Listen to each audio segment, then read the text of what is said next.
안녕하세요. 공시와 투자 키팩터를 통해 투자 아이디어를 찾아준 테린이 아빠입니다. 내용 보시고 도움되시면 구독, 좋아요, 알람 부탁드리겠습니다. 제가 요즘 이제 영상의 종목 같은 것도 많이 올리고 싶긴 한데 뭐 아시다시피 육아도 해야 되고 집에 오면 저도 피곤해가지고 막 새벽에 영상 찍는 게 그렇게 쉽지는 않더라고요. 그래서 이제 제가 그 커뮤니티 게시글에 뭐 제가 좀 생각하는 것들은 좀 적극적으로 올리는 형태로 좀 바꿨고, 그리고 안 좋다라고 생각하는 것도 예전에 그냥 뭐 하하호호히히 하면서 뭐 괜찮겠지, 뭐 그냥 좋다고 하지 뭐, 이런 생각이 좀 강했다면 이제는 이런 거는 좀 안 좋은 행동 아니냐라는 식으로 좀 불만을 표시하는 어떤 내용들도 커뮤니티 게시글에 올립니다. 그래서 뭐 호불호가 있을 수 있을 것 같은데, 필요한 거는 뭐 여러분들이 다 발췌해서 가져가고, 필요 없다 생각하시면은 안 보시면 됩니다. 우선 제가 DY 파워를 금요일 날 오전 점심쯤이었나 막 게시글로 막 올려드리고 했었고요. 그때 내용이 뭐냐면, DY 파워 관심 있는데 이게 상대적으로 덜 오른 것 같다. 그리고 최근 건설기계가 막 상승을 했죠. 뭐 예를 들어 저는 이제 거의 매일매일 돌려보는데, 아메리카노 회원분들은 여기 이제 이 주요 종목에서 업데이트를 아침마다 해보세요. 그러면 전날 이제 올라갔던 것들, 최근에 추세가 유지되는 것들, 뭐 이런 것들 볼 수 있잖아요. 최근에 아시다시피 캐터필라가 계속 올라가고 있었어요. 캣 CAT라고 하는 티커고, 뭐 보면은 막 올라갑니다. 뭐 여러 가지 이슈가 있겠죠. 뭐 미국에서의 인프라 투자도 뭐 있을 수 있고, 뭐 시쳇말로 기대하는 뭐 우크라이나 뭐 재건 이슈, 사실 뭐 그게 제일 될지는 모르겠어요. 어쨌든 캐터필라가 주가가 지금 시장에서 인정을 받고 있고, 우리가 그 주가가 시장이 나름은 합리적이다라고 생각을 했을 때 캐터필라의 시설을 부정할 수는 없는 거죠. 그러면 이제 국내에 또 아시다시피 요 시기에 웬만한 기업들이 또 올라갔습니다. 캐터필러 따라서 뭐 대기업인 어떤 현대건설기계 이런 것들도 올라갔고, 그리고 최근에 뭐 중소기업 중에서는 이제 뭐 대창단조 이런 것들도 올라가더라고요. 그래서 요즘 이제 제가 그 공부를 IBK에서 퀀트하는 동생한테 저도 이제 여러 가지를 많이 배우는데, 그 친구가 이제 요새 많이 하는 게 그 주가 상의 어떤 스프레드가 많이 벌어진 것들을 찾아가지고 그걸 이제 많이 벌어진 거를 사보는 것도 괜찮은 방법이다라고 이제 주장을 하고 있죠. 특히 이제 그 비즈니스 모델이 크게 이제 변동이 없고 기업 간의 어떤 차이가 크게 없다고 하면은 좋다라고 이제 하더라고요.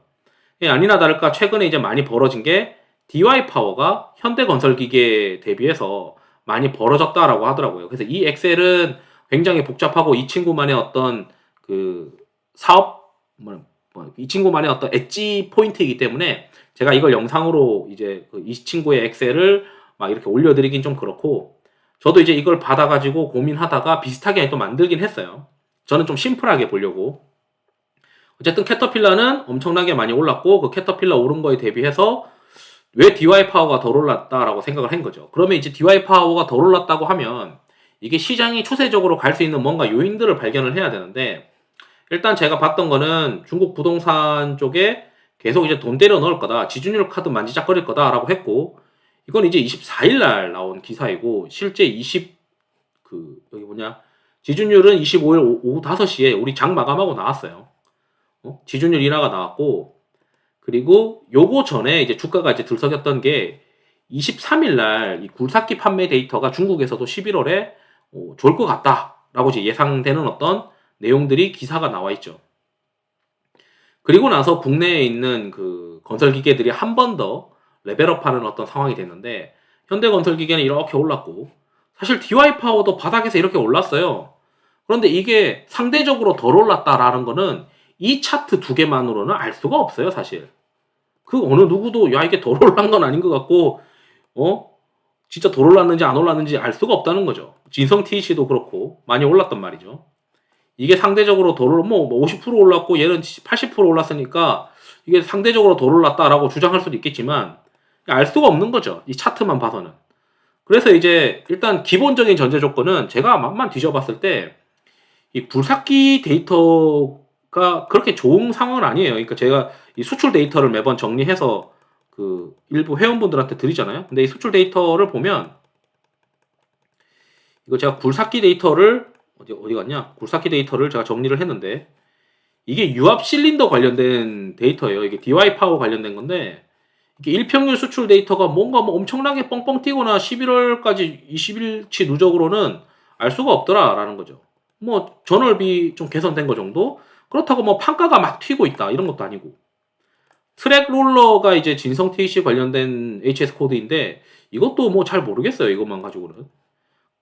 대표적인 이제 굴삭기 데이터. 굴삭기 데이터를 보더라도 뭐 일평균 수출 데이터를 봐도 이게 뭐 뚜렷하게 이제 뭐 계절성이 있으니까 YY를 봐야 된다고 얘기는 하지만 실제 찾아서 YY 보시게 되면은 뚜렷하게 뭔가 올라오고 있다라고 느껴지진 않아요. 그런데 주가는 미리 갔다는 거죠. 주가 미리 간 거는 미국에서 뭐 인프라 관련된 뭐 수주가 계속 나오고 캐터필러 실적이 계속 좋고 거기에 중국도 돈 때려 넣는다고 하니까 미리 선반영됐다라고 해석을 해야 되는 것 같아요. 심지어 뭐 확정된 수출 데이터, 현대건설기기랑 현대도산인프라큐의 확정된 수출 데이터나 DY 파워의 어떤 지역의 어떤 경남 창원의 어떤 데이터를 이제 10월까지는 볼 수 있으니까 이걸 보더라도 사실은 잘 모르겠어요. 그러니까 지금 현재 수출 데이터로는 잘 모르겠다라고 하는 게 이제 제 생각이고, 근데 주가는 올랐고 주가가 오른 데의 어떤 이유들은 뭐 미국에서 인프라를 때려 넣는다는 등, 그 다음에 굴삭기 데이터가 잘 나올 수 있다는 23일쯤 잘 나온다는 등, 그리고 중국 부동산에서 계속 돈 풀 거다라고 하는 게 뭐 이날 나온 것도 아니고 그 전에도 계속 나왔었던 거죠. 그래서 아시다시피 이 ETF도 제가 이제 종종 보는데, 제가 여기다가 요새 뭘 넣은 지 오래됐냐면 중국 부동산 관련된 ETF를 넣었어요. 중국 부동산 관련된 ETF가 이렇게 반등을 하고 지금 조금 이제 횡보를 하고 있죠. 그리고 또 조정받고 다시 또 반등하려고 폼 잡고 있는데 지준율 인하됐으니까 아마 이거 미국에 상장되어 있는 중국 부동산 ETF CHIR이 또 오르겠죠. 어쨌든 간에 캐터필러 오르고 있고 중국 부동산 관련된 ETF 오르고 있고, 야 이건 시세상으로 볼 때는 이게 맞는 그림인데, 그렇다면은 지금 내가 선두로 뛰고 있는 애를 사기에는 부담스럽고, 사실 뭐 부품사들이 각 들어가는 부품이 다르기만 하고, 물론 뭐 고객사가 조금 더 이제 캐터필러에 파는 진성 TC가 시장에서는 매력적이라고 생각을 할 수는 있겠지만 큰 틀로 봤을 때는 그렇게 많이 차이 나는 건 아닌 것 같다라는 거죠. 그래서 이제 그 보게 되면 요새 표준편차 같은 걸 표준편차랑 이걸 제가 연구를 하고 있는데, 일단 주가 데이터를 싹 다 받아가지고 H룩업으로 주가 데이터를 날짜별로 다 봤습니다. 그리고 이걸 다 이 주가 데이터를 로그로 바꿨어요. 로그로 바꾸고 이 두 개의 스프레드가 있을 거 아니에요. 이 스프레드가 있단 말이죠. 자, 이 두 개의 주가, 로그 주가의 상관관계를 보면은 현대건설기계랑 DY파워는 다른 어떤 건설기계에 대비해서 상관관계가 굉장히 높습니다. 0.9예요. 거의 같이 다닌다라고 보셔야 돼요. 그리고 이 두 개 로그의 평균 스프레드는 1.15인데 이게 K값이라고 하는 게 퍼센테일 함수예요. 그래서 어느 정도 그 값에 해당하느냐. 이게 지금 보시게 되면 여기서 내려서 보면 얼마 전에 1.5까지 갔다는 거죠. 거의 극값. 95%에 해당하는 극값. 그러니까 이게 위쪽에 있는 행위일수록 DY 파워가 엄청나게 못 오르고 있다. 상대적으로. 여기가 주가상으로는 이만큼 이거 이때쯤 제가 얘기를 한 것 같은데 이만큼 올랐으니까 많이 올랐다라고 보지만 알 수가 없다는 거예요. 이것만 봐서는.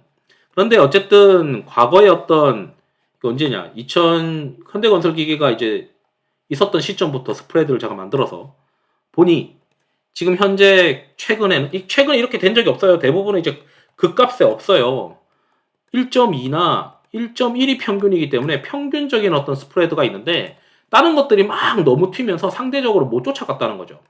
그러면 두 개의 어떤 비즈니스 모델이 그렇게 많이 차이 나느냐? 저는 그렇지 않다라고 생각을 하는 거예요. 그래서 그 상황에서 이게 굉장히 극값에 이르렀다.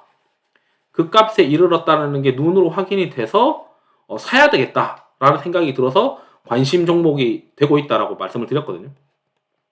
어쨌든 우리가 다양한 방법으로 주식을 하는데 이런 식으로 주식하는 인간들도 있다라는 걸 이제 말씀드리고 싶었던 거고, 이건 제가 조금 더 이렇게 해가지고 그 카페라떼 회원분들은 좀 이 엑셀 자료를 간단하게 볼 수 있게 해드려야 될 것 같긴 합니다. 그러니까 이거를 계속 찾아내야 돼요. 그러니까 어떤 기업과 어떤 기업 간의 상관관계가 높은 것들 또는 뭐 비즈니스 모델이 굉장히 높아서 유사하게 흘러갈 수 있는 것들, 이거 어떤 시점부터는 유사한 비즈니스를 하게 돼서 둘이의 상관관계가 높아질 수 있는 기업들, 그런 페어리스트들을 계속 발견을 해내가면은 또 이제 우리가 그 막연하게 차트 투자하는 것보다는 오히려 조금 더 맞는 것 같다라고 생각이 들고, 지금도 11월 25일까지인데 1.49 정도의 로그 스프레드면 아직도 90%, 여기서 조금 내려온 거예요. 주가가 금요일 날 10% 반등을 하면서. 그래서 저는 이제 생각하는 거예요. DY 파워가 다른 기업들을 좀 쫓아간 거다. 이렇게 지금 생각이 듭니다.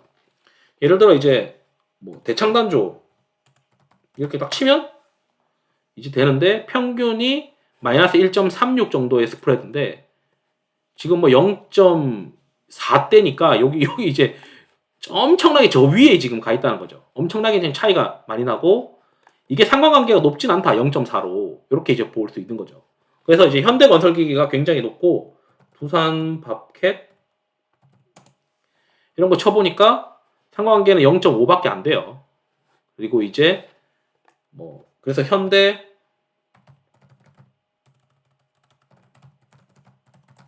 현대건설기계 쳐보니까 이게 상관관계가 굉장히 높고 어쨌든 현대건설기계를 따라서 어느 정도는 주가가 가야 되는데 현대건설기계도 굉장히 많이 올라와 있음에도 불구하고 이게 더 올라가는데 DY 파워가 거기를 쫓아서 후다닥 지금 쫓아가고 있는 형국이다.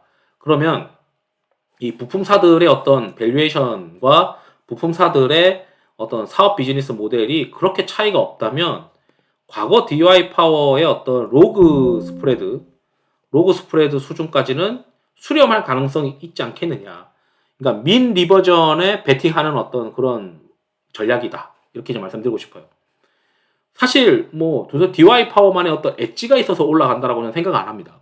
상대적으로 덜 올랐기 때문에 올라간 거다. 이렇게밖에 해석이 안 되고 뭐 이 DY 파워 영상을 통해서 아 중국 부동산이 돈 때려넣고 있구나. 그 다음에 굴삭기 판매량도 11월 달에 괜찮다고 하네. 전년 대비 비교해서.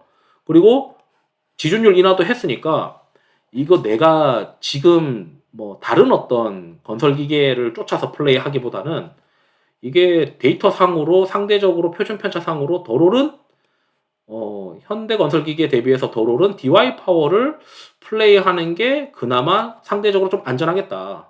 이런 이제 생각을 할 수 있지 않겠느냐. 이렇게 말씀드리면서 영상을 마치도록 하겠습니다. 투자에 도움이 되시길 바랍니다. 감사합니다.